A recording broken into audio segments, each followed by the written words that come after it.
Hi, everybody. I'm Ron with Pacific Permaculture. Today's Sunday. This is my Sunday Live. If anybody wants to come up here and tell your story, you can get on the panel.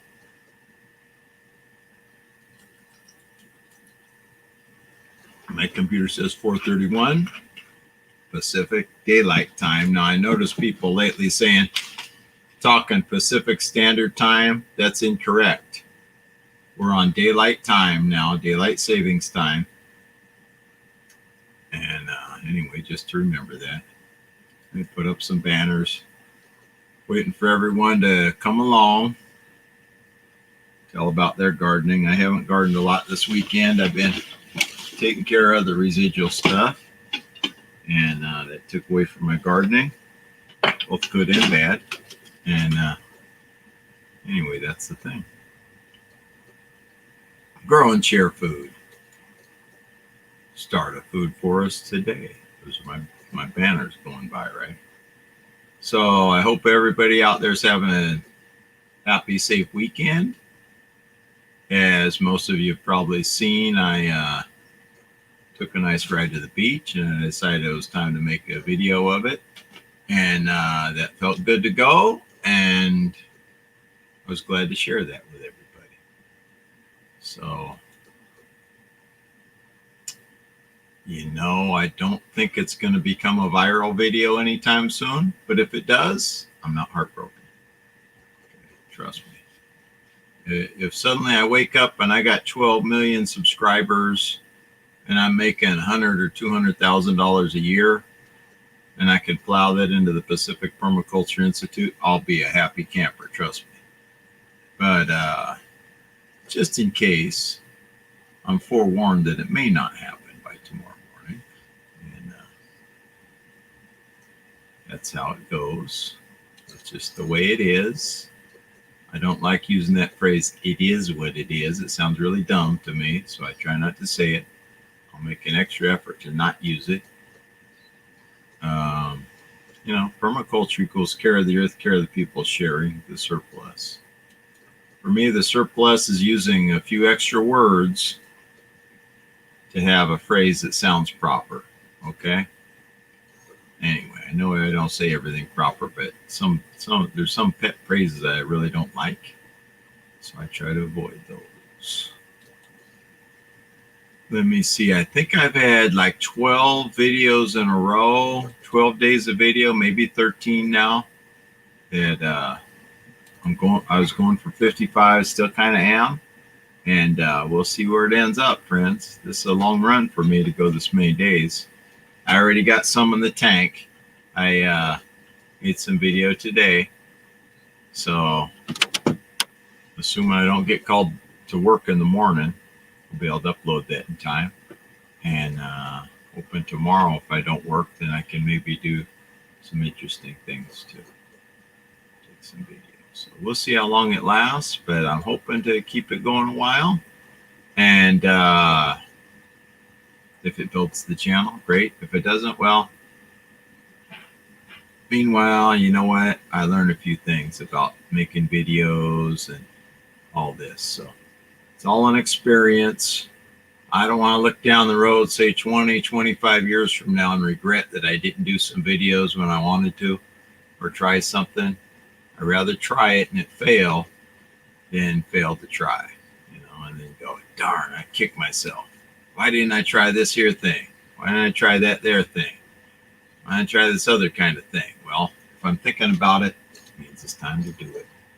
So that's what I'm thinking. And let me take a look at here. I just want to see if anybody's live that I know. While I'm live, just get a rough idea. So I know. It looks like pretty much no. Nobody that I'm subscribed to that I really know well is live. It looks like everybody's out yonder somewhere. So, hi, Simply Jan. Thanks for coming to the live stream. How are you doing today? What part of the country are you in? How's your garden growing? Have you had a good harvest? If you'd like to get on, something tells me I'll say no, but if you'd like to get on the panel, I'm putting the link just in case you want to do that. It is your option. Because I believe that giving people options, if they say no, hey, so be it. But they can't say they weren't asked. I was able to get a kind of a local person that I met through YouTube to go live that had never went live before. Had never got on a live stream and went on the panel. And it was kind of gratifying that, I pushed somebody a little bit to get up, up their game a little bit, even though that person is doing really better than me. More views, more subscribers, all this, but still. Another person I encouraged to get on StreamYard, because I said, look, you can put people on the panel. And though I haven't seen their live show, I have noticed that they had a live show where they had people on a panel. So, we're all just helping each other here. Try to help somebody else. Once you learn the ropes a little bit, learn how things work, try to help another person and another. We can all work together on this platform. Because for me, it's not just about the platform. It's just about helping other humans, okay? Yeah, it's manifesting through the platform, but I mean, this channel isn't the be-all, end-all of my life. I am starting the Pacific Permaculture Institute, and that's the thing. So I've decided that this will just be a component of that. And to those ends, Missouri. Fantastical day.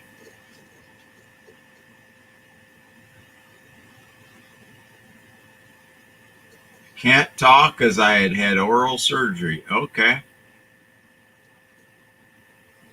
Makes sense. Okay, that fantastical day is a good thing. Great. Big harvest, I take it. Or was it just very, very flavorful? Or probably a combination of the two. That's great. Hopefully continued and better harvest next year. Everybody out. Oh, what? People run around like the chicken with their head cut off. What can we do? This is going to happen. That's going to happen. I say, you know what? This one I'm putting right here. Grow food, share food. You build community through sharing food.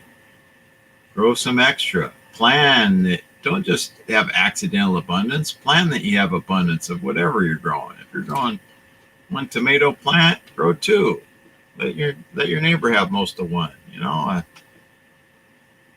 Be kind to somebody out there. Don't just be the evil, only economics matter type of person. That's what I've been telling people. I told somebody on a live stream of somebody else's, I says, well, grow a couple onions if that's all you can grow. Oh, well, that's not going to get you through, from starving, all this negative feedback. I said, look, an onion or two is still better than not having those. So that's my take on things, Any improvement, still better than not having nothing. Well, my garden was sufficient for the time and space I had to deal with it. Yeah, I had a good harvest. I don't want to talk in past tense. I'm still having good harvest. We get what they call Indian summer here. It's going to be warm till at least probably early November, warmish, at least. And we don't get into the frost times until about, January, February, usually, in there. So sometimes late December, but usually no. And I've gotten sweet peppers into like late November, sometime December, just because they weren't ripe enough to pick, And if I'm going to grow my own, why do I have to pick it where it's not quite ready? That's the thing. Not sure. I'm thinking about a fall garden, but as I think about it day by day, week by week, the fall is going away soon, right? Over time. So I'm using up that time. So don't know. I was going to go look for barrels for more planters, and I didn't. And I'm considering it. And it looks like he's zapped out. You're not in here, Simply Jan.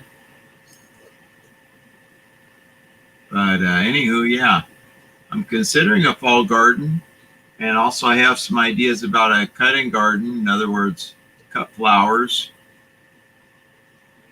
That I have to get some things going on that. And, you know, you go down one path, you can't go down the other path. You know, the road less traveled. Too bad I can't go down two at once because I got at least or more. I got probably 4 paths I'd like to walk down all at once. You know, that's the thing. I trying to get the cutting garden up. You know, during the fall time when it's cooler. Hopefully we'll get some rain. It'll get rained in and be okay. And I want to start looking for some native plants to put in and remediate the soil better and just build it up and grow things that I want to eat and just all kinds of stuff. So there's quite a lot I have to do, and sometimes people come on here and heckle me, but I'm only one right now. I'm only one. So, you know, I always heard that the tortoise won the race, slow and steady. So I'm trying to be that slow and steady and just not kill myself doing it, enjoy myself. And because I'm trying to build up this Pacific Permaculture Institute. And that's the thing. There's a lot of things to juggle. Okay. And do what I can. I went to the Pacific Northwest Permaculture Convergence last couple of days. It was an online event, and they did it through Zoom, and it was interesting to hear the speakers. So that took up some time also. Big harvest of peppers, banana peppers, tomatoes, and jalapenos. It sounds like a lot of them are hot peppers, Jan. You know, you trying to scare me off of here? I'm going to burn up on the screen. Yeah, life has got to be, you got to have fun. I mean, our time is short. You get all spun up and worried about things or not. You know, if we can control it, change it, great. If we can't, time to just relax about it. For example, I heard that California governor signed something about making where you can only buy I think that only electric cars can be produced here in 2035 or some crazy time. So somebody that I know was getting all spun up, and I said, look, I can't get all spun up about it. You know, I have enough cars to outlast that time period, and then, you know, I'll have to deal with it then, I guess. I don't know what that, you know. I don't need it right now. And I'm not. Maybe they'll have good infrastructure then to where we can have and live our life better without it being such a sacrifice as the electric car drivers have it now. I do believe, though, as more people get electric cars, there'll be improvements because as you get the scale of, say, 1 million people now, more or whatever, getting electric cars, the pressure's on to make an improvement, right? Pretty soon, because it becomes a competition. This brand versus that brand versus the other brand, they're looking for improvements, small, big, in between. They want that market share. It's always that. So anyhow,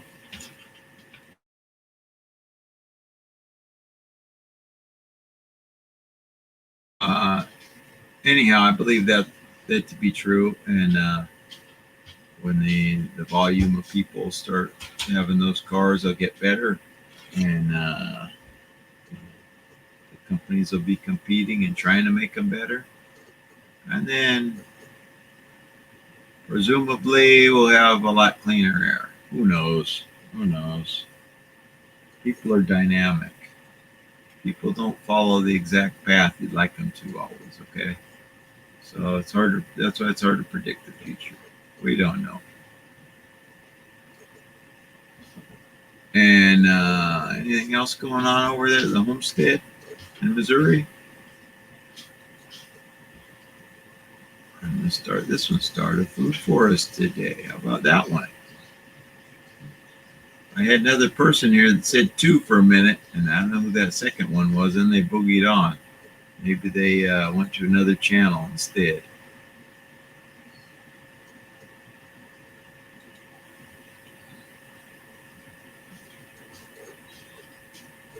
Yeah, I don't blame you. There's a lot of downside to having an electric car.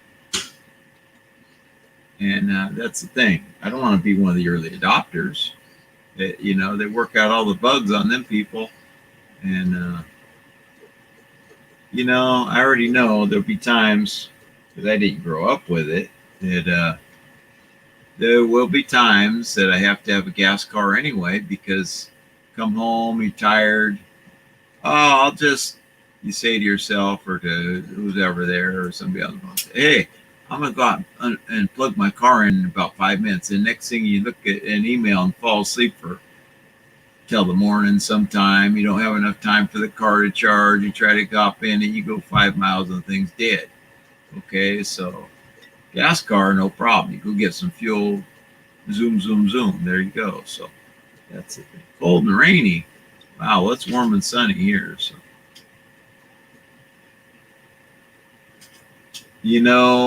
Some people out here would talk about, oh, you should go back to such and such because you can see the fall colors and the change of the seasons and all this.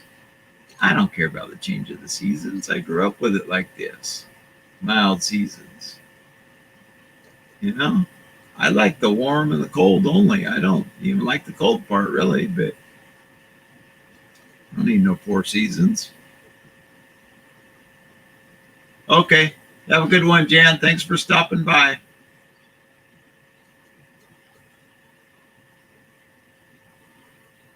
It looks like nobody else is going to show up. I didn't put this out early enough, I guess, time-wise. I think I put it out today, and I didn't put it out 5, 6, whatever days ago.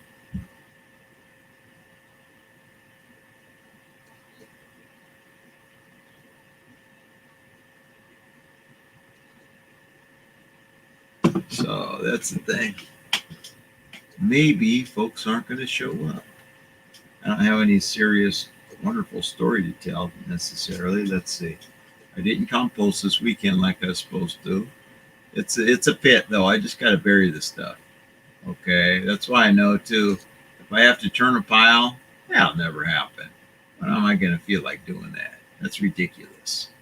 There's no point in turning a compost pile, except for if you want the soil sooner and all this, or you want to soar back. No thanks. So that's my take on the whole turn and compost thing. I think I offended somebody one day because in my video I said that's for the young and dumb. And sorry if I offended anybody when I said that, but hey, so be it.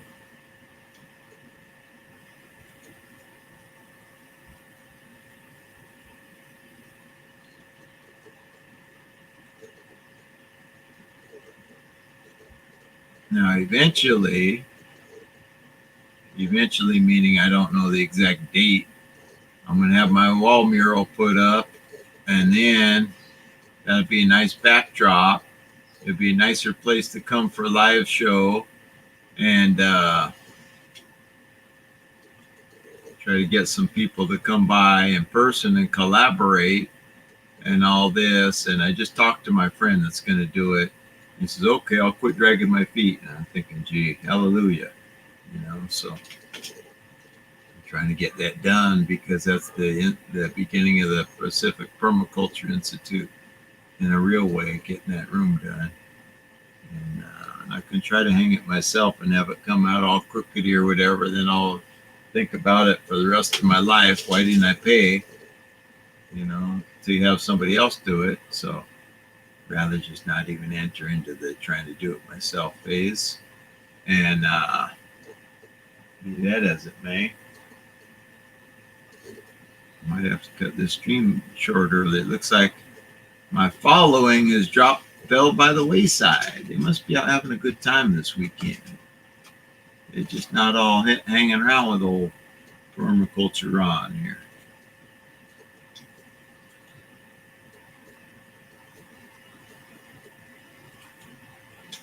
Anyway, if that happens, so be it. It happens. I've always got something to do, so no great problem. I'm eliminating some emails here that weren't so relevant to me. Now that's just the thing. Slow and steady. You build the Permaculture Institute, you build a nice garden, and you live your life good. Oh, hi, Howie. When did you get here? Howie of Food Forest Permaculture is in the house. How you doing? I went to deleting some email while I was kind of waiting to see if somebody showed up, and bam, you're here. Did you check out the Northwest Permaculture Convergence, Howie? It was all on Zoom thing. It was it might still be on a little bit, but it is and was, a lot of speakers basically talking about stuff. Then they had the chat, and you could go live, and you could be live in the Zoom, and then you could go live and say something sometimes, but I didn't really. I chatted, put some things in the chat, but most of it was really ignored because sometimes people didn't agree with what I typed, so they just totally ignored that it was written. So that, I guess, that's to be expected in life. And I don't know. There was one other person here for a minute, and I don't know who that was. And how's the weather up there, Howie? Any smoke? I saw where in Seattle, and that looks like it's still hazy. I guess they have some fires going on there too. I might be a little bit behind in your videos too, Howie. I fell behind in a big way with people's videos, and sorry, but that's the thing. Thanks. I'm wishing you the best too. And I'm looking forward. Like, how can we have some kind of Bay Area permaculture convergence, maybe through Zoom or through StreamYard or something, even if I have to pay next year, or maybe the end of this year.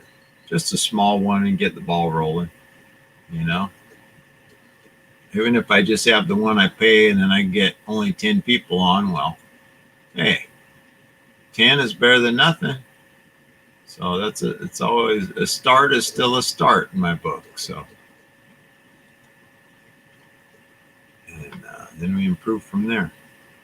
I was just telling Simply Jan Homestead, that I'm not getting all spun up about a lot of stuff. Somebody I know was all spun up because in California, there's something going on where I think in 2035 I think they said they can't produce anything but electric car. So I don't know if that's, how long can we drive them for? But anyway, the other, the gas model cars for. But I said, look, I got cars enough that I can last it past that, and it's not something I'm getting all spun up about right now. I'm sure around that time, more details will iron out. Maybe people will change their mind, not want an electric car. Maybe we'll go to a hydrogen car, or maybe we'll have cars that levitate. Who the heck knows? That's 15 years off. I couldn't have imagined the world how it is today, say pre-corona, 15 years before. I didn't know the internet was going to take this much precedence, and pretty soon you have Zoom meeting calls and this and that, live stream, and I had no idea. So trying to predict all that and get spun up about what might happen 15 years from now, I'm trying not to. I'm trying to do my best day by day, year by year, and just live a good one. And you still here, Howie? Did I bend your ear too much and you bogged off of the channel, or what's up? I was hoping maybe some more folks would show up than just one at a time, but maybe that's just my fate, one at a time for like 9 hours. I'm trying to think of some other cool place to go now. I went up to the woods that are close. I went down to a beach. Maybe I'll go to another beach. I just want to include the whole on the way show. Eventually, I want to go up and down the coast and have a series of videos just on the coast and the beaches and all this kind of thing. I didn't realize you put something up today, Howie, early in the morning. So anyway, I missed that earlier. I'll look at it later. And I'd seen the link cod thing from yesterday. Somebody else is here. Dan, Permaculture Food Forest. Hey, Dan. Dan's in the house, folks.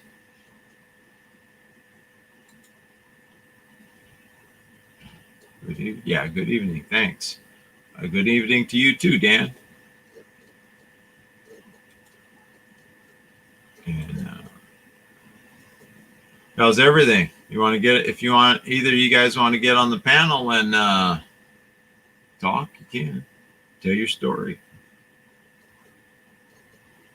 I don't have anything seriously in mind to tell today. I decided to continue the Sunday live stream, and people can come talk about, their plans, their story of what they've done, story of what they intend to do, this kind of thing. And I was telling Howie, if he's still here, that I went to the Pacific Northwest. I think it was just called the Northwest Permaculture Convergence. It was an online thing from the 24th through the 27th, like Zoom call type of thing. And then there was a few speakers, and I was listening, and some things I agree with, some things not so much, but it was good to hear different viewpoints and that type of thing. I didn't have to go anywhere. It cost $20, and a couple days in a row, I sat around for a few hours watching this thing and just, get ideas and stuff.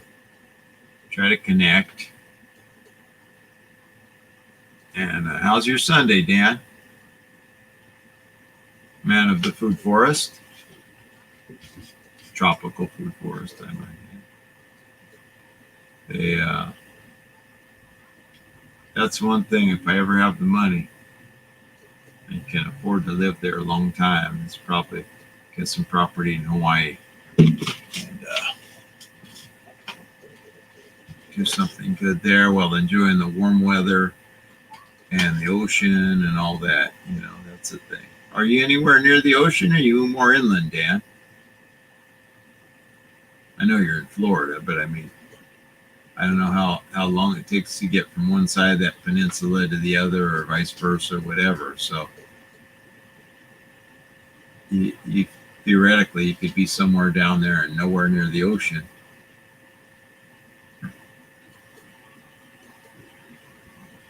So anyway, even like in Hawaii, you can go places on the Big Island, you think, man, you'd never be anywhere near the ocean.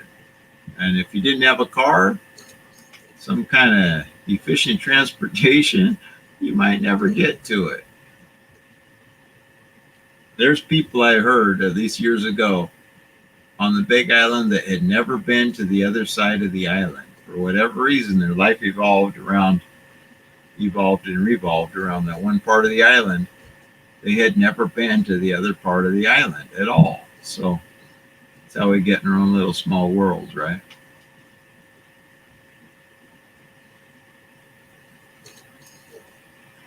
Anyway, I had to rush in and make some food because I'm like, I committed to this thing at 4:30, and I was thinking it was 4:15 because there's a job I have at work sometimes that the terminal closed at 4:15. 4:15. almost ready to log on there is, oh, wait a minute. I scheduled this for 4:30. So anyway, it got me here. And, well, I'm excited and that the house is coming together, and I'm going to start doing more projects. And a friend of mine's going to hang the wallpaper hopefully pretty soon. I just had him finally look at the wall and all this. And we're going to make a good place to do live stream. If anybody comes by that I know their channel and stop by the place, we can collaborate.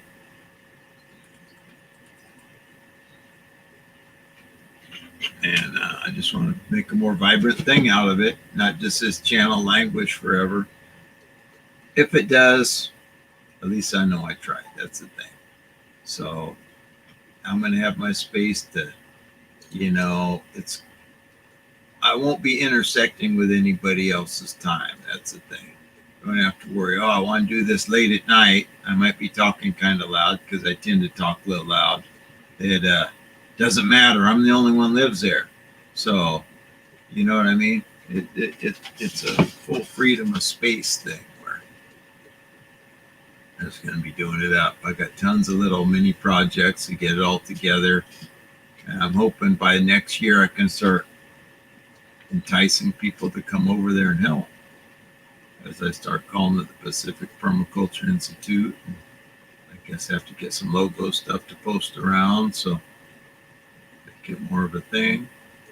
And, I have a meeting space that I'm trying to fix up in the back.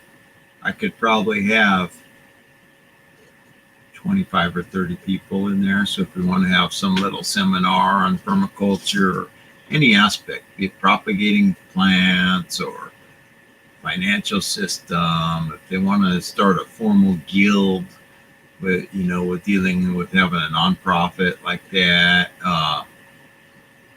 all kinds of things, right? So I have a meeting space that I'm fixing up at the house at the Pacific Permaculture Institute. So that's going to be nice. Have a lot of opportunities with that. And just little things here and there. It's getting better. Slowly sometimes, because I have to rely on others, it gets better, but then it does. It makes a few leaps. And what else? There's some other big thing I want to do there. I think it's just get more planters for this year. I'm really still not sure how much of a fall garden I'm going to have, so I'm not fully committed to it. I'll probably get a couple half barrels and have it like that. And I want to have a cutting garden going on, and I'm not sure what the scope of that exactly is going to be. And also I want to incorporate some native plants, maybe in either part. There's some human edible natives here, and there's also some ones that would make good cut flowers, right? So that's going to be kind of my pay respects garden. I have some relatives that passed on, and when I go visit their place, then I want to be able to cut some stuff from my own, organically grown and all this. And also I was looking at some things about effective microorganisms and bokashi, stuff like that, those seminars at the Northwest Permaculture Conference and Convergence Conference, whatever. And I want to get more into that when I get going. At some point, I really would like to have some human manure set up. And just this and this and this and this and that and that and that and that. I want to grow some trees that are, say, like avocado that shed a lot of leaves to build up the soil. Because I so far haven't found an avocado I really liked, but they do have a good leaf drop. So maybe I can chop one low, and then it'll drop a lot of leaves, Maybe I can get like 20 of them that are only knee-high to a grasshopper, 5 foot tall or something, and then just for the leaf drop. And I could probably grow a lot of citrus. I have a lot of heat here, so I want to maximize that to the best of my abilities. And That's the thing. I want to eventually start harvesting more rainwater. I don't harvest any now, but if you know anything about Brad Lancaster and is it Drylands Permaculture or something, this thing, he talks about slowing, spreading, and sinking water. And he's got a site. Now he's got I don't know if it's his own YouTube channel or what, but there's a video of his place before and after, about a 6-year gap, right? Barren, nothing, dirt. I mean, you wouldn't think anything could ever grow there. To 6 years later, oasis, because of how he dealt with the water that was flowing by and everything, and utilized it to his advantage. So I want to do something similar. I want to minimize the amount of water I use out of the tap and maximize production, right? So I want to do good things. I also want to get in with, there's some native, say indigenous groups around here. I want to get in with them and find out, get me a plant list for what you need to do your cultural practices. And I'm hoping there's, I don't know, 2-3 of those I can grow, whatever it is. And just kind of support that they can do that more. And, it's a place where everybody can get together and learn from one another.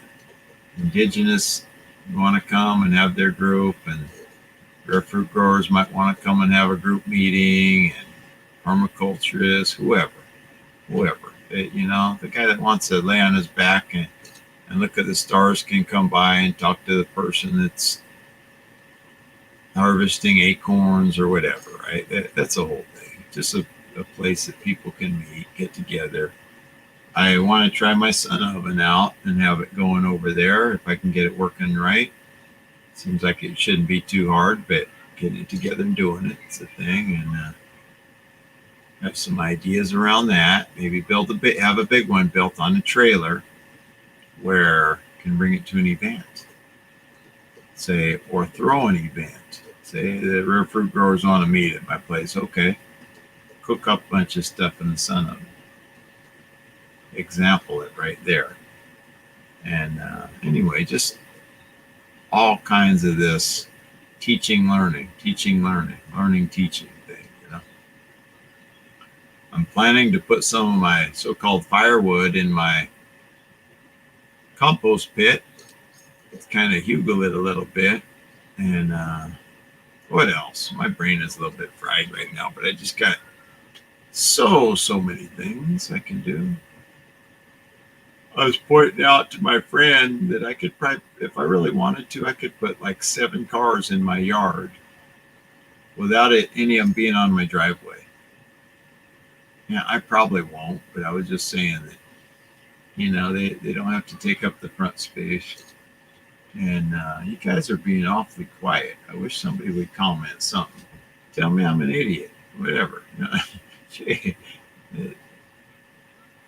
I gotta have quite a monologue around here. Nobody wants to comment anymore.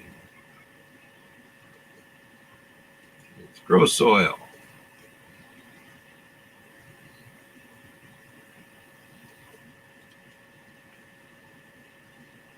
But yeah, just looking for things to express and ways to connect, things that I could do to lower my food bill.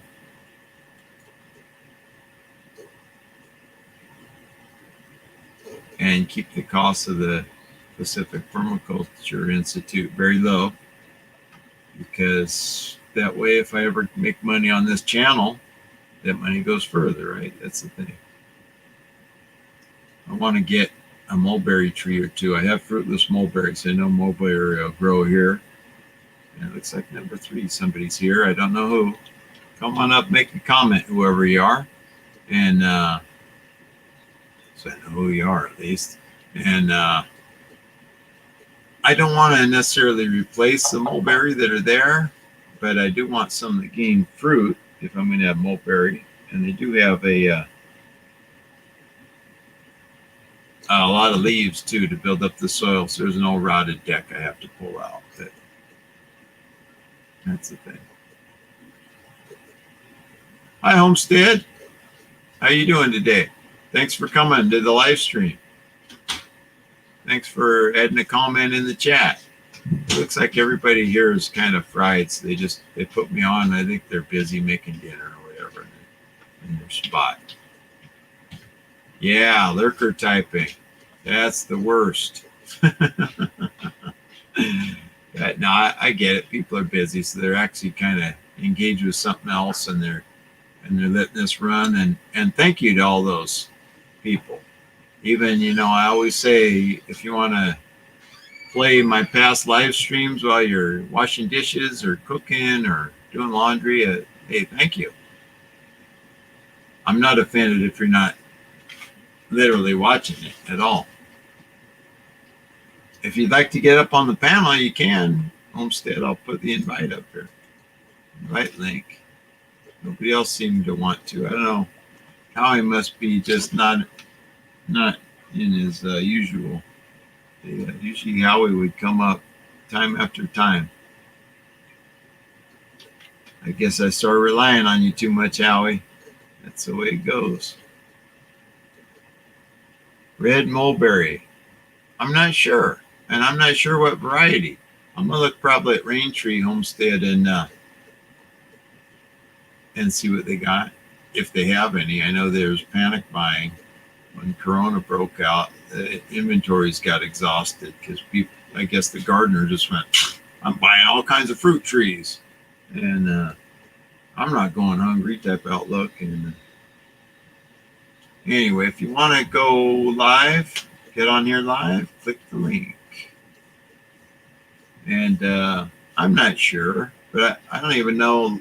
I've had some mulberry. I don't even know how much I like them. They're okay.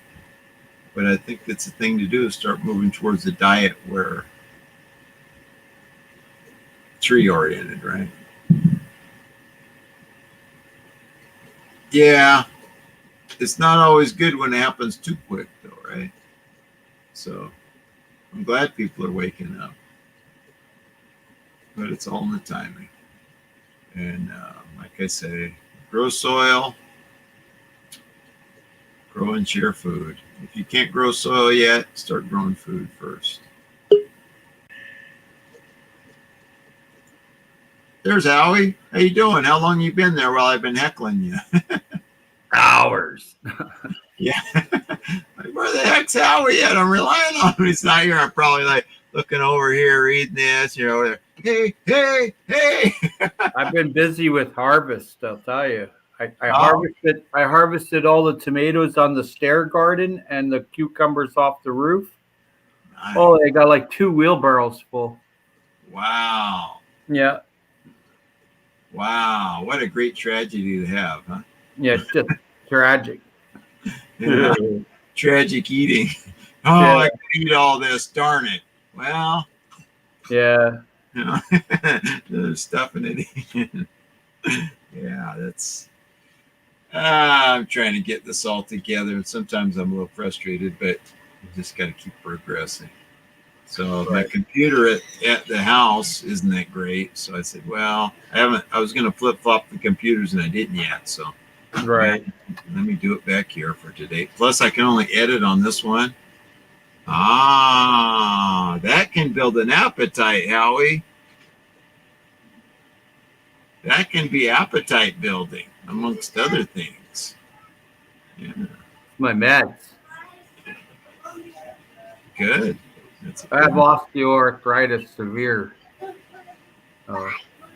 Give me a second. I got to say hi to one of the grandkids. Sure.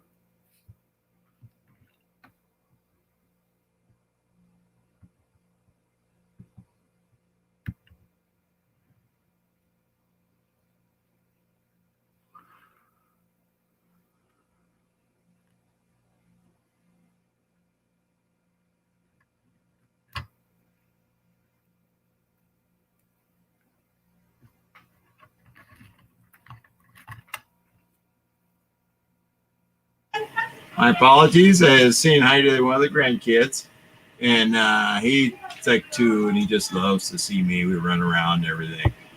I don't authoritate with him. I just play, and he regards me as, we're at the same mental level, I guess, my way. So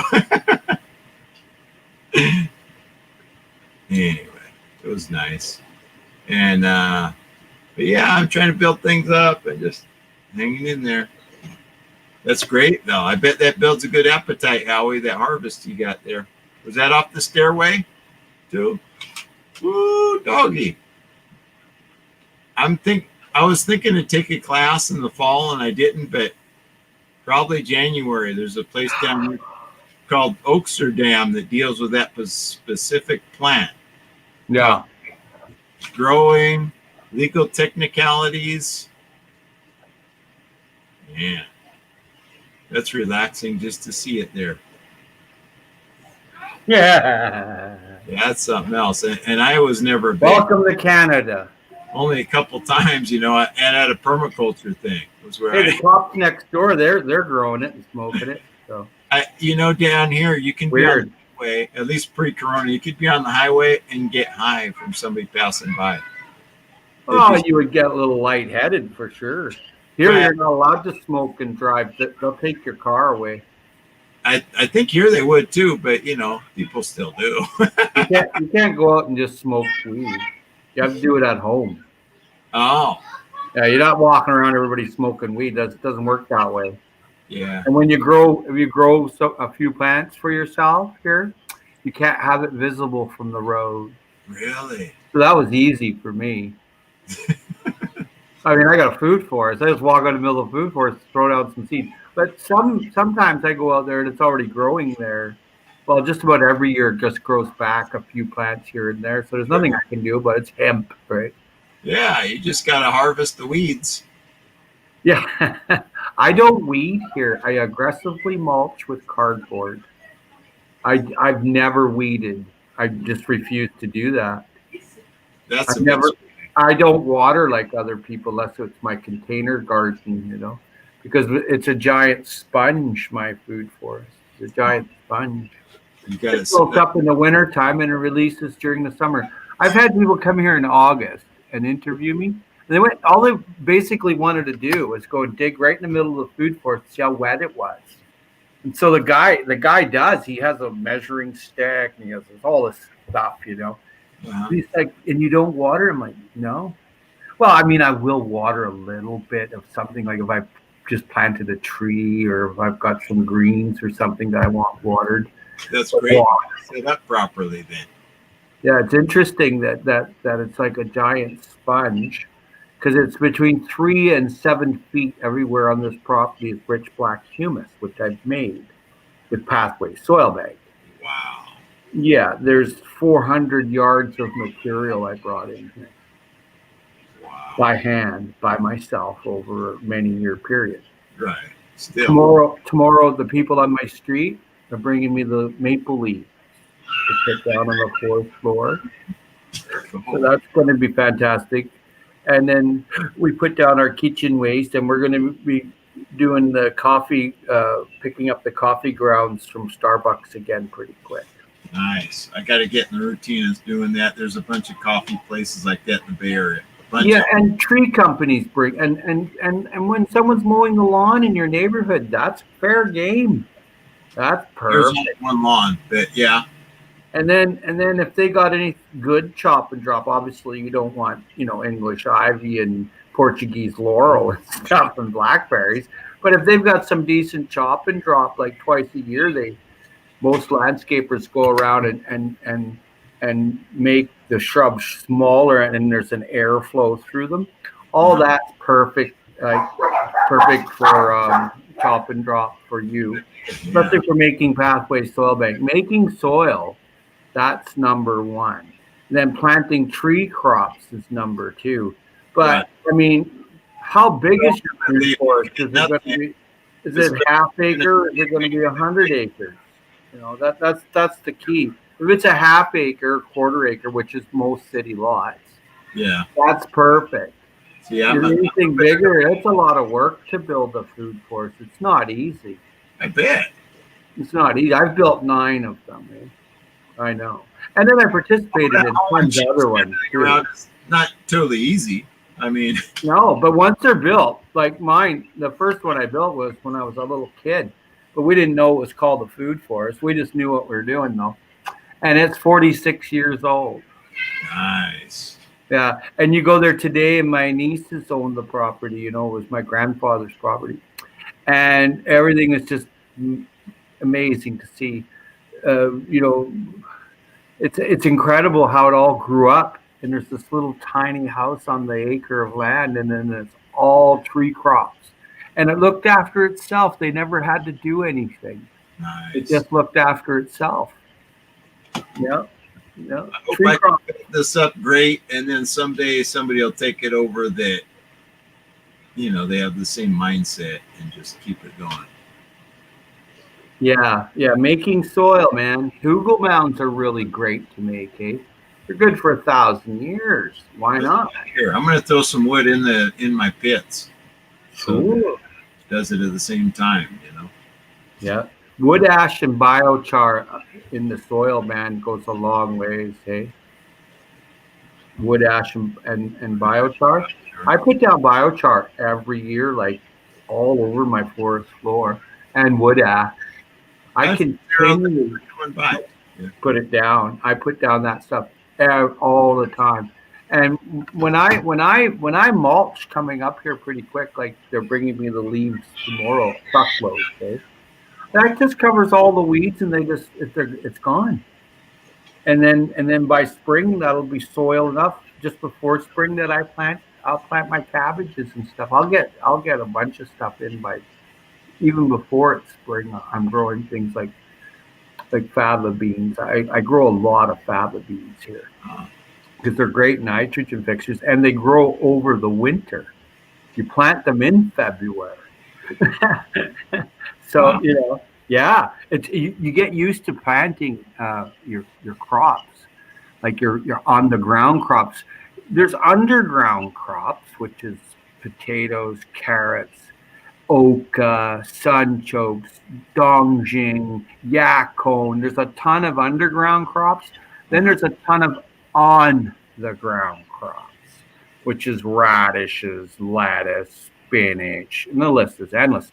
And then there's the shrub, okay, which is like like a blueberry shrub or some goji berry canes. And then you get up off that layer into the tree crops, okay? That's where you've got your grapes, your kiwi, and your passion fruit attached to your tree crops, okay? So when I go through here, it's a huge canopy. And it was like super hot this summer, and we would go out into the food forest, and it was nice and shady and cool. And everybody's like, wow, I can't believe how nice and cool it is. So all it is a canopy. Tree crops, planting your fruit trees first. That's number one. Making soil and finding out where you're gonna. If you got a big piece of property, you can put in a swale, or water catchment, divert water into your. I got 3/8 of an acre, right? 3/8. Well, that's lots. That's tons. I can produce several thousands of pounds of food on that every year. I have to divert some rainwater. The lot next door is not mine, but ask them that I want to divert some of that rainwater so I can slow it and spread it and all that. Right. Best I can, and if I mess up, yeah, I'll the next time. But just keep when you make soil, you always have that pathway soil bank going year after year after year. So when you need soil, you don't have to phone 1-900 soil. You go to your pathway soil bank with your wheelbarrow and your pitchfork, and you fill it up, man. And it's rich black humus. Now, a lot of people make a compost, so it heats up to a certain temperature and it kills all the weeds and all this. I've never had a problem or an issue. The only thing I ever had as a problem or issue was when I emptied the pathway soil bank onto my fourth floor. I had some problems with like pumpkin growing by itself, kale growing everywhere, tomatoes growing everywhere by itself. It was awful to see all those avocados growing everywhere. Yeah. So anyway, pathway soil bank. That was my rants and humor. So from Pathway Soil Bank, that you could plant that directly and be imaginative with it, or you can build. You're going to need soil to build your hugel mounds. Yeah, You're going to need soil to plant your tree crop. And exactly. plant your tree crops in a T in the ground. Don't dig no circle and then fill it up with soil and bags of this and that. Don't do that. Just dig it like a T and Uh-huh. then put it in so the lateral roots can just go out everywhere right away. And the tree Oh, has better balancing structure. okay. You Yeah, can because we put got heavy stones in there too, hey? So they grab a hole of stones and it's on top. Like I've moved a lot of fruit trees, saved them, and all kind of things over the years. And trees can be a rewarding experience year after year. Like my pear tree, the one on the side that's got 7 types of pears on it. They were going to cut that down, and I moved that in the middle of summer. I covered it in oil, the tree in oil and vegetable oil, in right. the middle of summer, so transpiration can't happen. Oh, So the water doesn't come out and transpire. That's what happens with leaves, right? Water transpires. It doesn't right. evaporate. That's the wrong thinking. It's transpiration. So when I stopped the transpiration, I took the pear tree out and I put it here. That was 5 years ago. And I get 100 pounds of pears every year for my little bit of couple hours work. What a rewarding effort right there. Yeah, I saved a lot of fruit trees over the years and moved them to other food forests too. It's Or good. I've moved them to common ground that there was nothing there. I just come by with my water bottle in August a few times, and there you got a fig growing where there wasn't one before. You're like, oh, that's a fig over there. And I tell people when you plant at the right time, it's got a better chance of success too. Well, yeah, planting is best put in the fall. In the late summer, plant it because then it gets seeded in the fall. Winter it's dormant, and then it gets seeded again in the summer, and then it has a way better chance of making it through the summer in case someone doesn't water it. Yeah, for when somebody doesn't.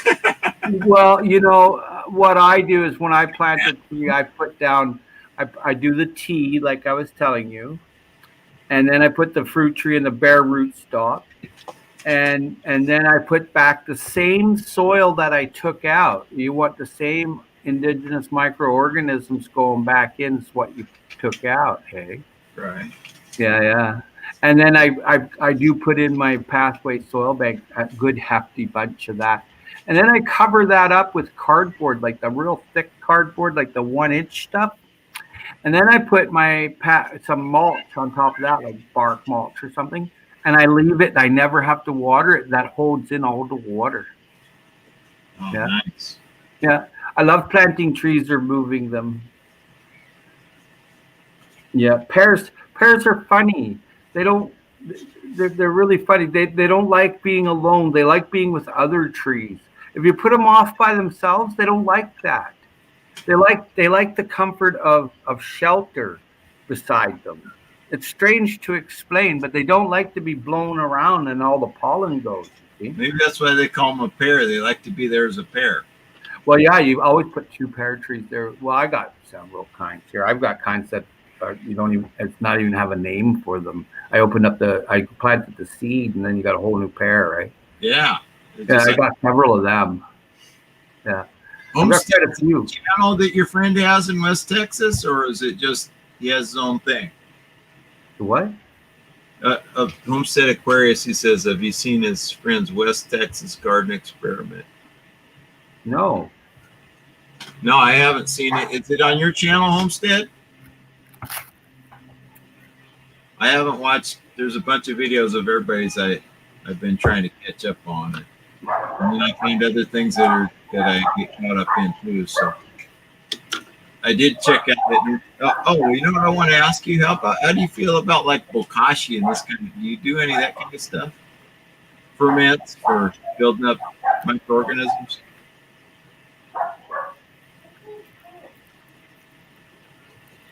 Yeah, walk on the wind. Yeah, that could be part of it. Still waiting for you.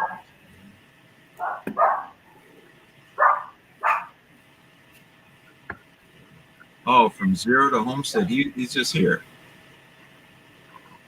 No, I haven't seen that. You have that on from Zero to Homestead, bunch of chips. I don't know if I'm subscribed or not. I'm subscribed to a gajillion people. Let me write you down just in case I'm not.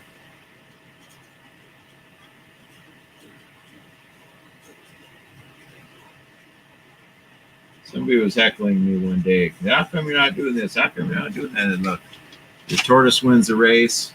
I'm not trying to be the hare right now. They only got me, and a lot of things to change over. Oh, okay. Zero, you can talk about yourself here too. I'm not hating on people that promote themselves at all. You can come up on the panel if you like. Or you could just comment, say, hey, come check me out. I got this or that. I'm not one of them blue nose people, okay, that gonna try to hate on you for saying that you're promoting yourself. Oh, is that the channel, West Texas Garden Experiment? Didn't realize how he muted himself. And then, wow, we didn't see nothing. I've unmuted myself. Uh-oh, he heard me. I'm like, what? I just need a moment. I'm chatting with somebody. I just need a moment. No problem. I'm just heckling you. It's okay.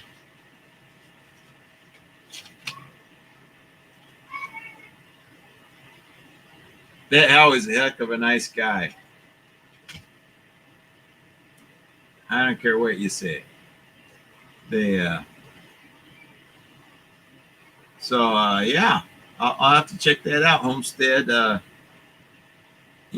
can learn something. There's still plenty to learn. I haven't exhausted all my brain cells yet, I think. They're tired, but they're not all the way exhausted. And following the lead of what Howie's doing, I got a lot of stuff that I want to do. Oh, I was telling you earlier, I want to get some mulberries, but I'm not sure what kind. I'm going to put them in, I'm thinking in between my fruitless mulberry and let them grow and let's see what I decide to do. The fruitless mulberry been in there 40 some years and they provide tremendous shade, and I don't want that to stop anytime soon. But I like to grow some mulberry fruit too, and I know they'll grow in that same soil. And that's the thing. So how it works out, I'm not sure. But I had a guy working at my house, and he walked in. He was going to replace the front door, and he says, "Do you have air conditioning?" I said, "No." "Why?" He says, "It's got to be 10 degrees cooler in this house than outside. All I have is in the back, there's 3 fruitless mulberry trees that are shading it, and back beyond that, there's some trees on the hillside that are drawing some shade. But that's it, so." Shade should not be underrated.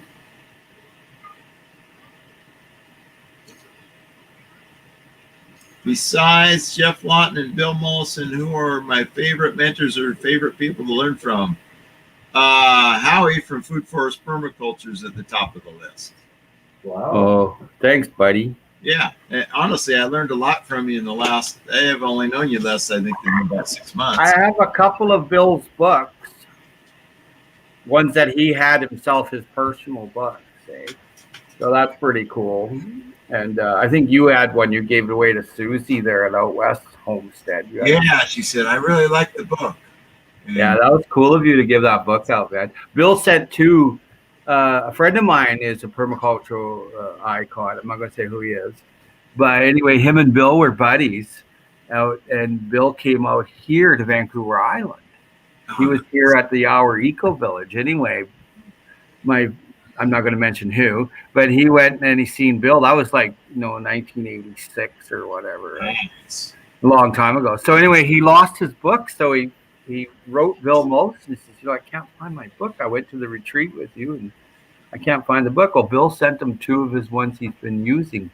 Oh, nice. There you go. A couple little notes in there. I thought it was pretty cool, man. I thought, underline no money, no charge or anything. Ah, what a nice guy.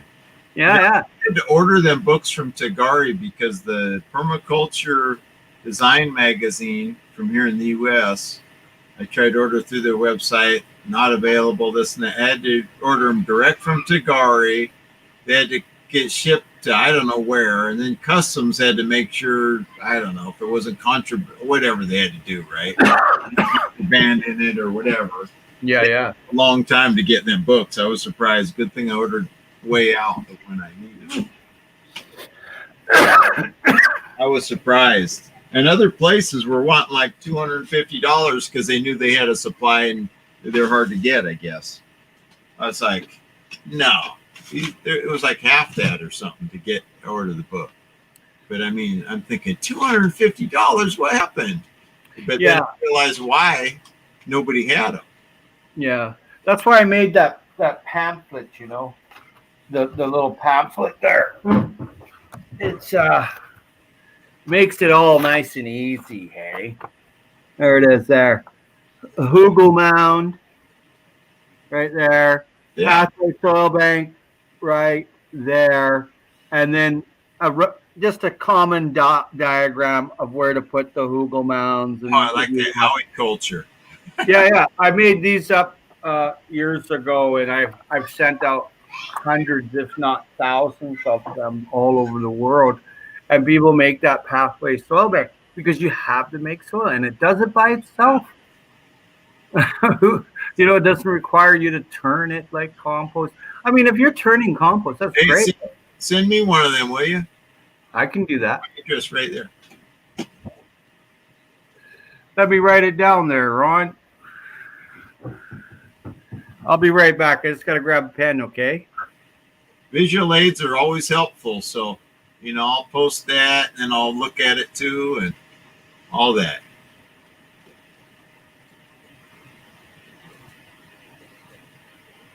And mulberries almost like Legos. Yeah. You know, they always say you cut one branch, you get three with a mulberry.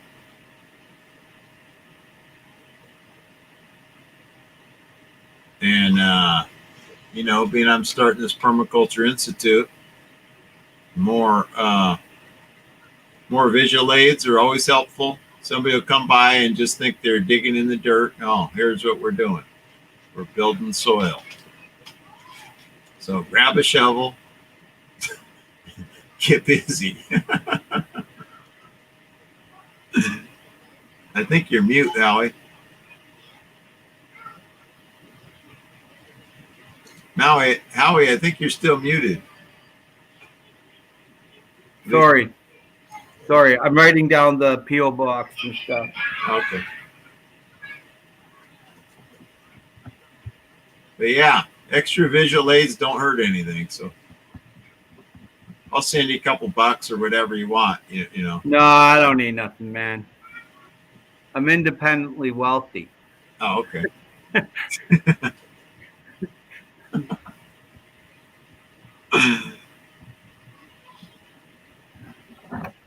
Yeah, that's okay, Ron. I got it. I got your name and your post office box number and where you are, and I'll pop one of them in the mail for you. And when I make the poster size one, I'll put you on the mailing list for that too, because they like to go into the classroom with that to show exactly. Poster size one. Yeah, I'll get that one and laminate it, and then really. Well, they're already designed to go into the field and get wet. Hey. Oh. Well, it's so basic. It just shows you how to make soil, how to make Hugel mound, and a rough idea about permaculture. There's some things left out. Right. Nitrogen fixtures, but you're going to learn all that going along anyway. It's just to get you to think tree crops and plant the whole place. You got lawn or whatever you got, plant the whole place in figs and apples and pears and plums. Get the tree crops growing. That's what this city needs. And try not to get your water piped away if you can. That's the problem with the aquifers. They're emptying. And all the cedars are dead here on Vancouver Island, like on southern Vancouver Island. There's very few, if any, cedars survive because of drought. Exactly. I mean, there's a ton the of water is not to be piped down to the, piped away. So that comes flowing past there and just goes into the storm drain, and it goes straight to the bay. It needs to be slowed down. That's the problem. It's got to go back into the aquifer. I mean, there's probably a million. I don't even know how to guess. There's probably millions of gallons come off the hill. And I really believe that the ecology is different than it once was. So, because even in really wet years, sometimes the hills are a sponge and then it slowly releases. But I think if there was better treed in these hills than just grassland. I don't believe it was that much grassland. Where it was native, like bunch grass, to where it held it longer and then released it too, just like your soil bank does. But it just releases it now, and it's just all over the place. And there's too much water to anybody to think about. But it's got to be millions, probably tens of millions of gallons come running. Well, in some places, like in Arizona, they actually cut the curb, so when the water's going down the street, it comes out through where they cut in the curb, and they plant a tree there. Hey? Right, like Brand Ledcaster stuff. Yeah. So that's what's going to happen everywhere. The city engineers that build this craziness has killed the flora and fauna in our cities. We should have deer in our city. We should have, fishing places to go fishing. It's crazy. Yeah, and here you divert the water. You divert the water's not there for the flora and fauna. Simple as that. We have everything geared towards making everything dry. Then, oh no, it didn't rain enough. We got a drought. Well, dried out the landscape too much too, and now it's not raining as much. Yeah, that's right. Nobody has said that yet, and that's the story. To Mike. I mean, it's you haven't. They cut ancient redwoods in the Oakland Berkeley Hills. And they let the new ones grow, then they cut them, so they're on like third growth. They haven't managed it as a forest like it once was. Mismanagement of the land.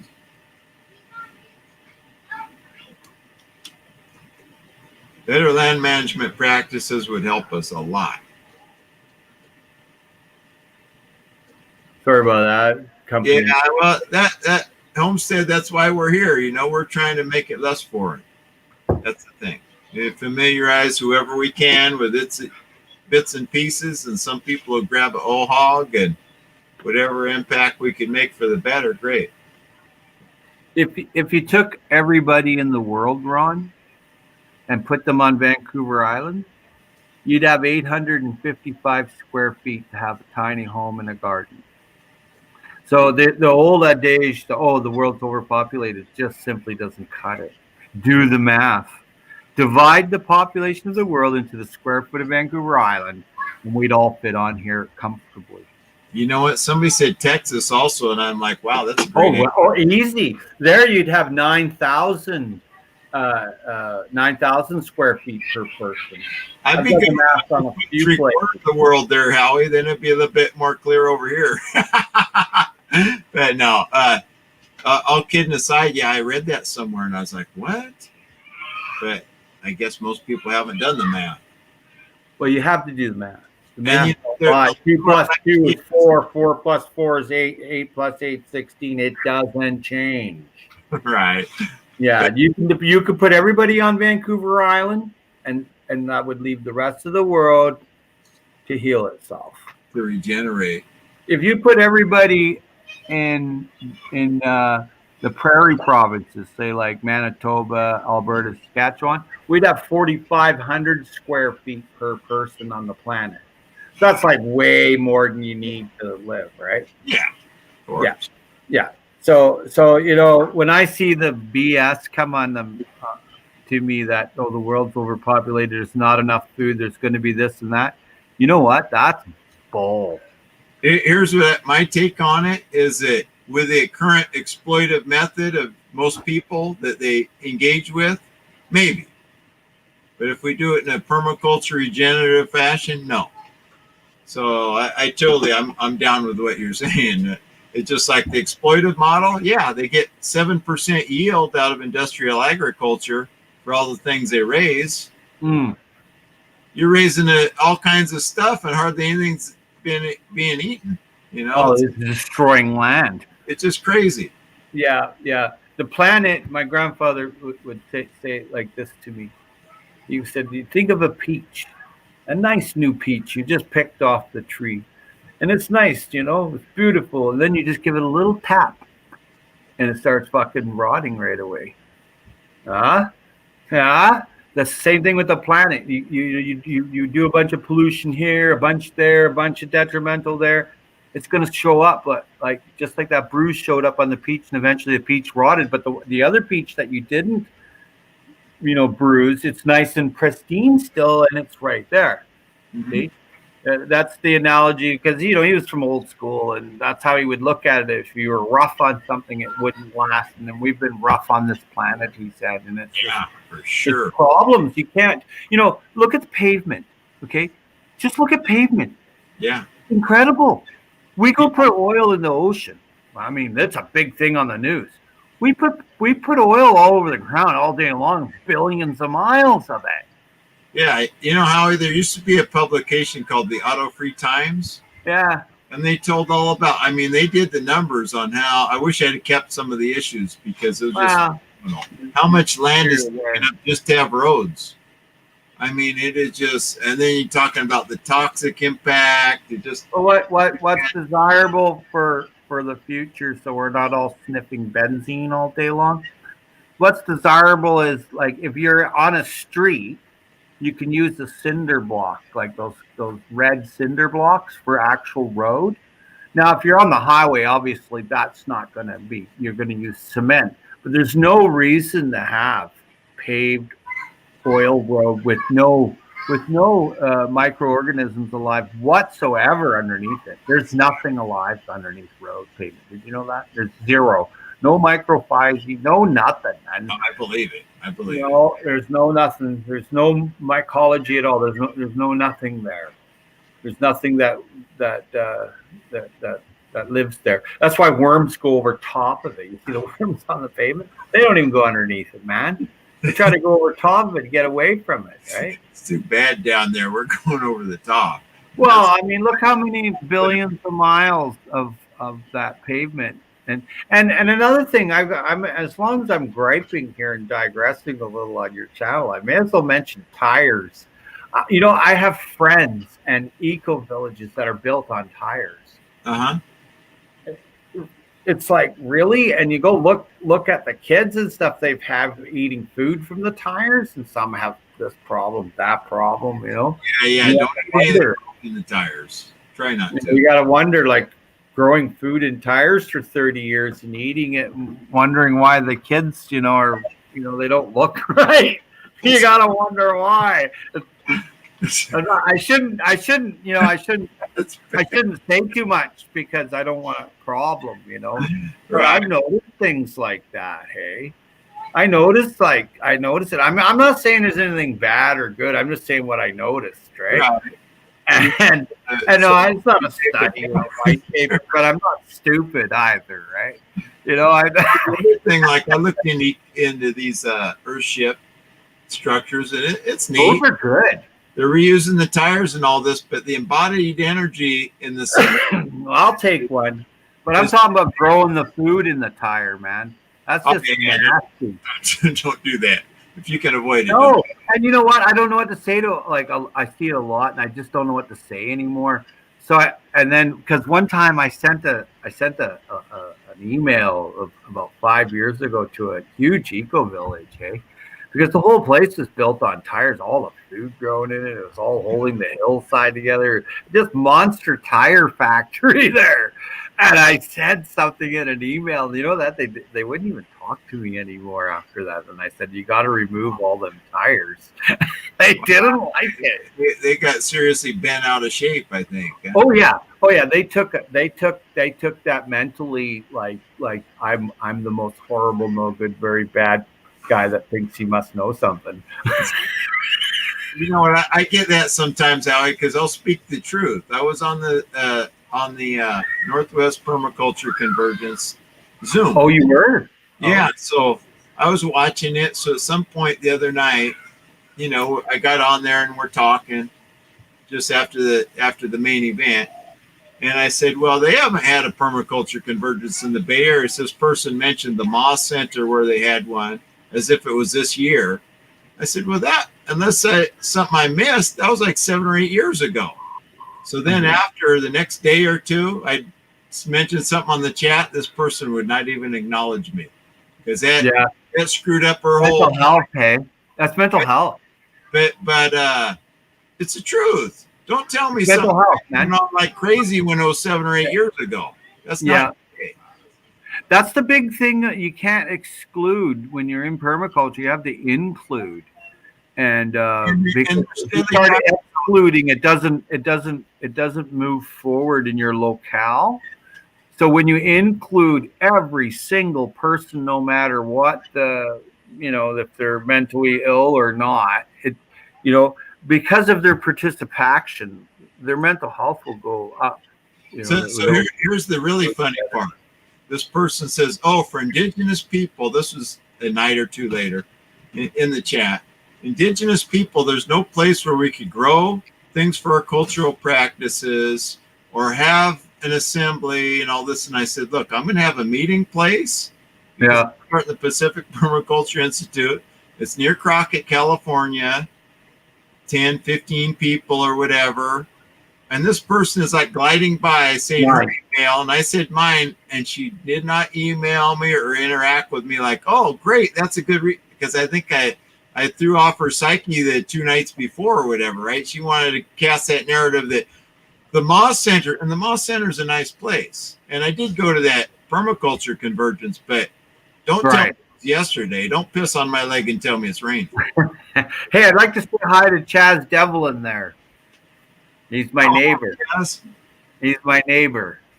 Thanks for coming by the live stream, Chaz. I didn't see you there. Sorry. Thanks for coming by. If you want to get on the panel, you can. He's a very interesting guy. But yeah, so I noticed what you're talking about is people they're talking all about being inclusive, and I said something they didn't like that was actually true, and then they excluded.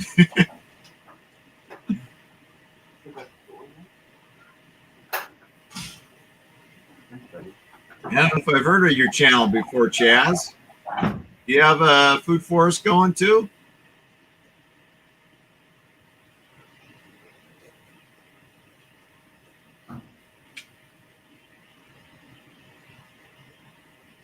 Anyway, yeah, so that's where I have a problem is, they're talking, oh, we got to be inclusive. And I said, I'm free for people to come and meet at my place and all this, but I think it was because a few nights before someone got a little miffed that their little narrative wasn't true, and I exposed it. Yeah. It's like, I'm going to tell the truth. They were saying, oh, we want to have this one more inclusive type of permaculture credit union than the one they had before. And I typed in, look, the reason it failed. Banking, eh? And the reason it failed is because people weren't taking out loans.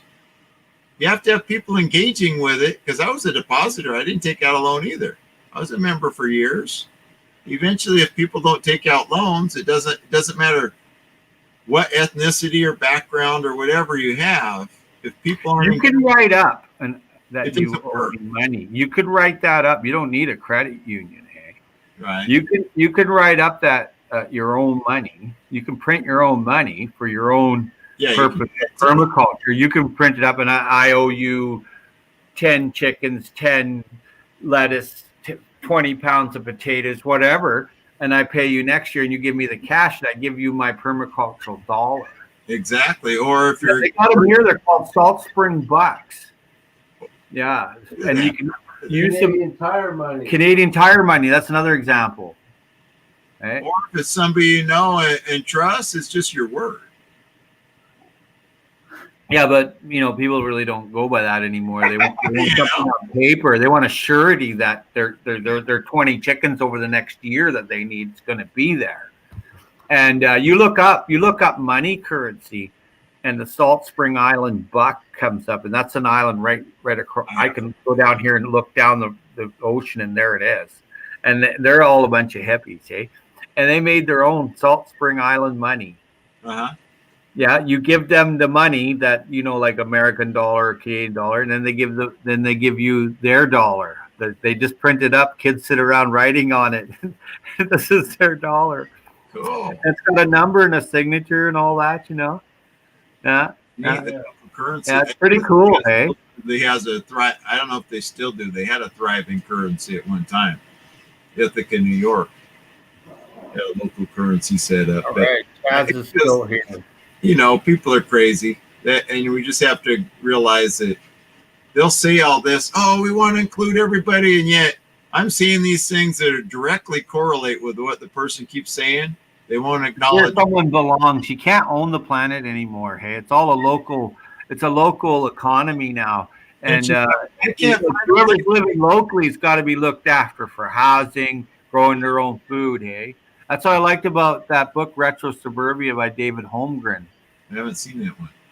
Well, you could order it online. I paid almost $200 for my copy, but he has a Holmgren Designs. That's his YouTube channel, and he was the co-originator with Bill Mollison that Right. used the word permaculture when they were looking at tree crops, right? I had the book where he talked about emergy, embodied energy, and he called it emergy, and that term never caught on, but I remember it. Yeah. You mean Bill Mollison? No, David Holmgren. It was a green cover, and it looked like the radioactive symbol or something on the front.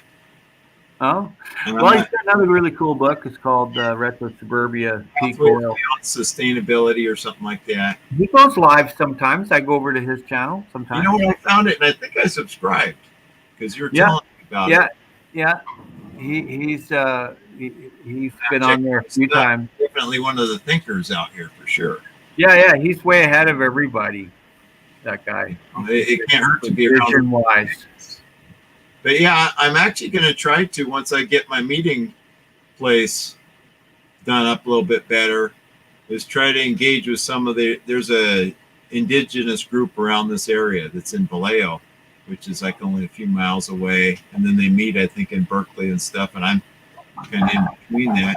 They need a meeting. You're more likely to look after your locale and be integrated into your locale if you if you know someone that's into nature. It'll come to you anyway.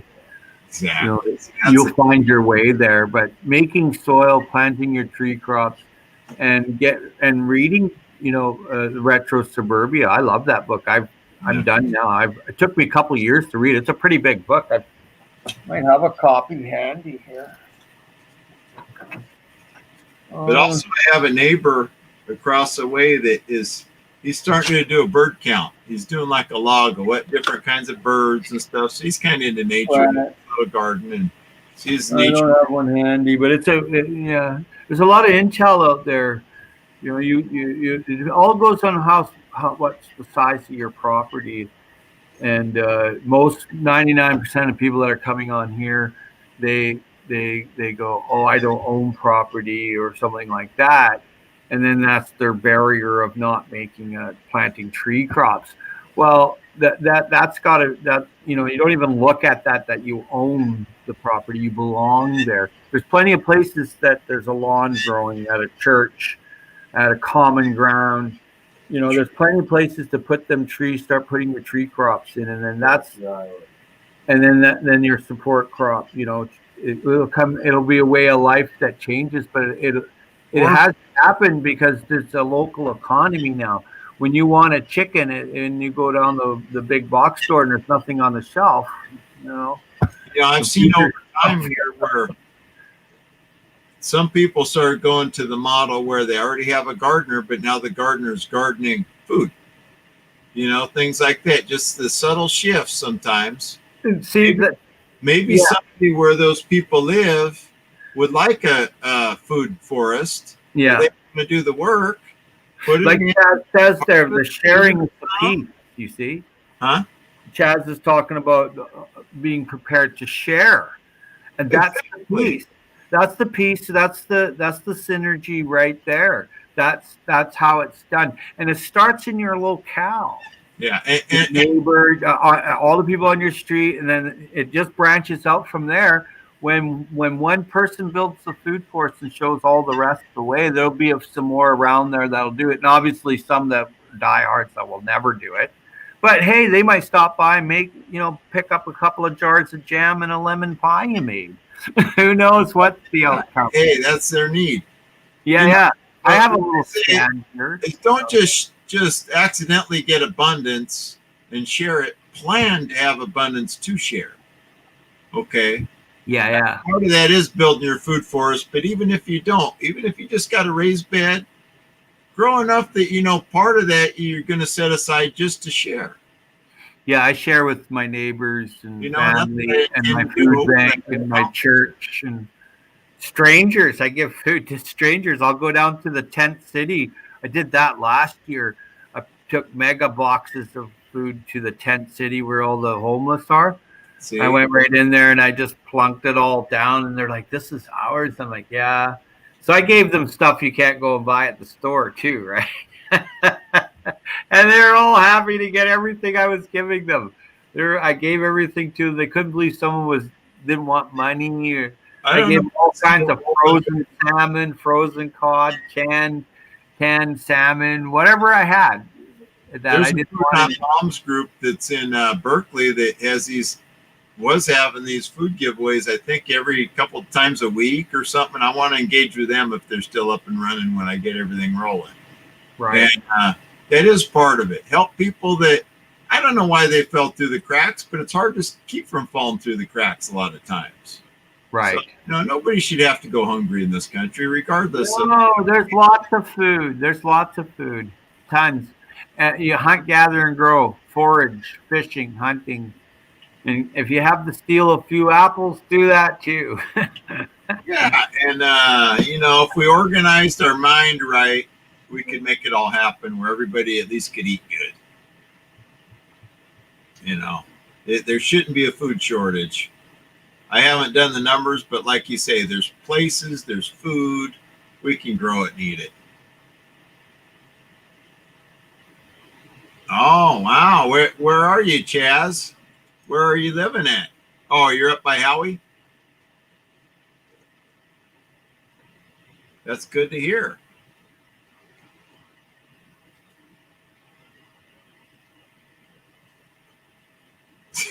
yeah, because you'll have so much zucchini. You'll have zucchini everything if you plant a lot of them. Hey, Ron, I've got to go, man. Okay, thanks for stopping by. Thanks for being in the chat and everything. Thanks for having me here, and I'll get that into the mail right away for you. The cross sectional diagram. I'll get that into the mail to you right away. I'll put an extra couple in there, so if someone needs to look at one and you keep your own or whatever, right? Yeah, but that'll start instigating my Permaculture Institute. So thank you. It makes it real easy. It was designed by my students and for children to anybody old to use. Yeah. The kid can ergonomics, man. The rest of us can too. All right, buddy. You have a good night. Thanks a bunch, Howie. Thanks for sharing.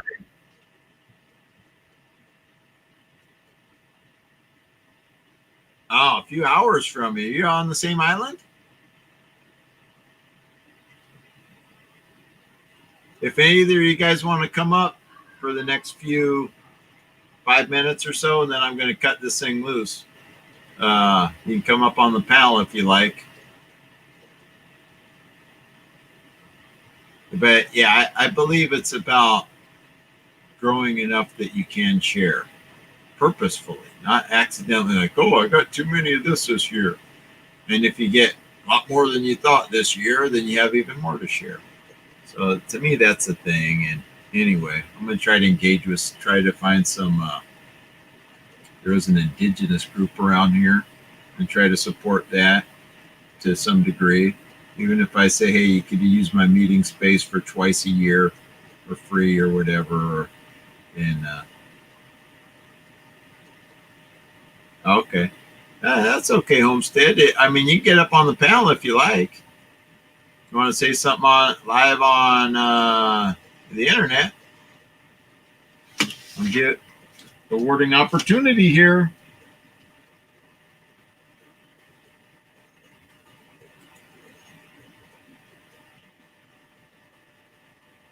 There's a link in case you change your mind. I don't know, is Alder Grove a city?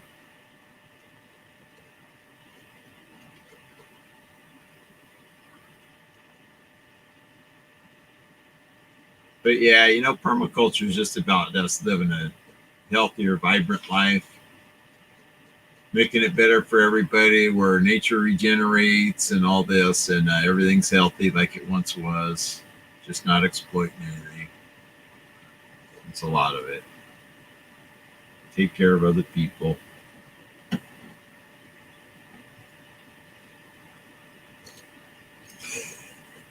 It would just be my hands and voice. Oh, I see. Okay, well, no problem then, Homestead. But that's the thing. I just know it for someone watching is it's just me talking, and pretty soon I run out of things. But that's okay. I can't be on all night. And but I did gather some things from the Northwest Permaculture Convergence. They have a convergence just of saying being like on Zoom or on a live stream. So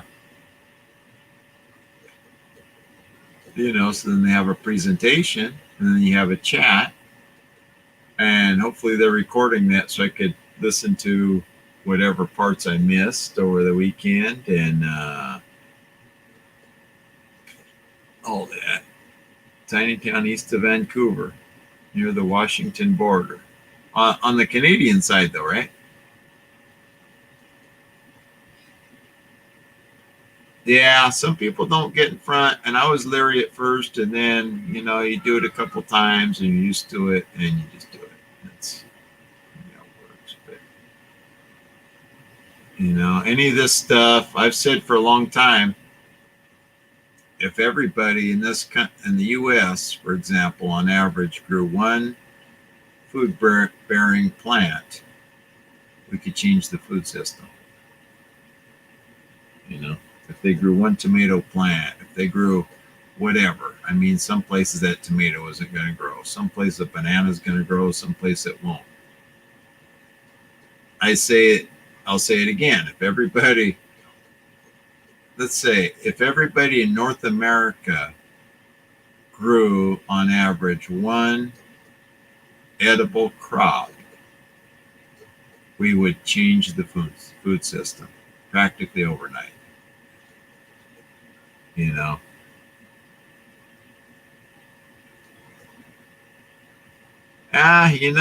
Life can get us off track sometimes. That's because we don't have this integrated life with neighbors and everybody in this big network like we once were, and they've got us all separated, and we got to reconnect. That's the thing. Until we reconnect solidly into a network, there's going to be some rough roads. The more of these people go out there and spread hate and division, the harder it's going to be for everybody. I don't know if they understand that. It's going to be harder for them also. If they feel like they were dissing, like not included, they're really going to feel bad when everything's harder. So, yeah. And you know what? We can work towards that little by little, Homestead. And we'll put that up because I like that. But city with its own living architecture built inside would be wonderful. But we're not there yet. And we just have to take baby steps. Do the little bit we can. There's probably some open space in the city that somebody could do a community garden, partial community garden. Whatever, and start working towards these things.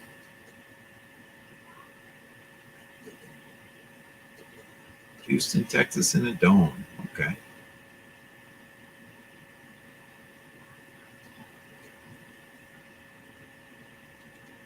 Yeah, that's true. There's people that are really used and don't realize it. They're getting played. And when people start thinking in terms of ethnicity and skin color and like that as their primary focus, they're instantly already separated from anybody who isn't fit in their specific little category. It's easy to control them and the people they are scared of or think they hate or think did their little group wrong. And that's the thing. It's not the color of the people or the ethnicity of the people that have done wrong. It's that the elites up here have done wrong. It's not us down here that are working. Okay, we've been mainly subject to these strings getting pulled from up above, and we're just down here, boop, boop, boop, boop, boop. You know, we're moving our legs and feet and stuff because the strings were pulled. We weren't the ones in control. So the more of those up at the top can get us all to separate and be divisive and not inclusive with one another because, oh, you're not in my group, then, and your group hated on us, whether or not that's true, they believe it, and it just makes them divided. They don't understand. That's a place of powerlessness.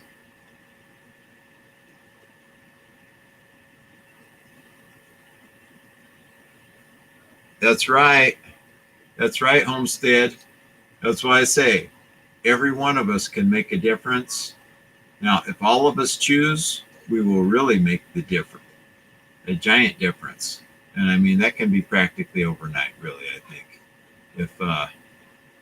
If everybody in North America, let's say, grew an average of one food crop, I don't care if it's an apple tree. I don't care if it's tomato plant. And then whatever you have that's excess, abundance, share. Overnight with, give me a year of everybody doing that. The next year, food system's done. It will have to change and adapt and get closer to a regenerative model if we're putting our energies towards regenerative models. Because to try to capture that energy back, that money back, they will adapt to try to get us back. They'll move, that needle will move over a little bit our way to try to get our dollars back. And it's collective and it's also individual. But every little step we take, and it can be a struggle. Nobody's perfect because we're in the system and we're trying to live good in the system, but we're trying to make a regenerative system too. And it's a challenge. It can really be a challenge sometimes. To know you give up something to get something. I gave up a portion of money all these 23 years to buy organic. I'm not complaining, but I do know that is a sacrifice of something else that I could have done or had. So that's the thing. Everybody thinking they're going to be the one to get rich versus everybody else isn't the way. We got to start working together.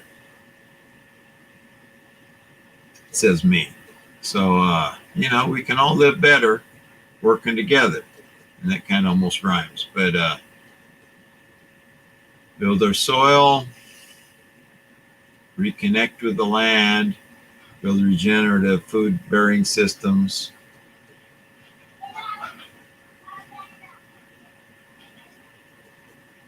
Yeah, could be, Chaz. I hope that shifts to where they just realize that just talking about growing food and growing food is different.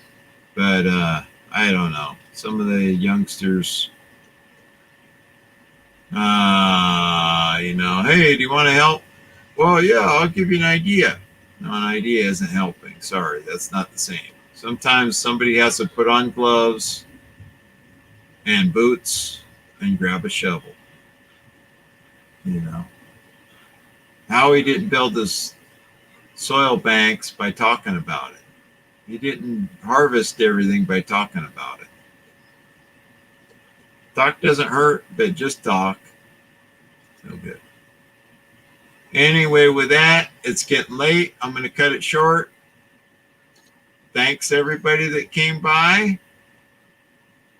Thanks for commenting in the chat. So I feel like I'm not just out here in the moonscape and nobody's here checking nothing out. Catch you next time, everybody. Thanks.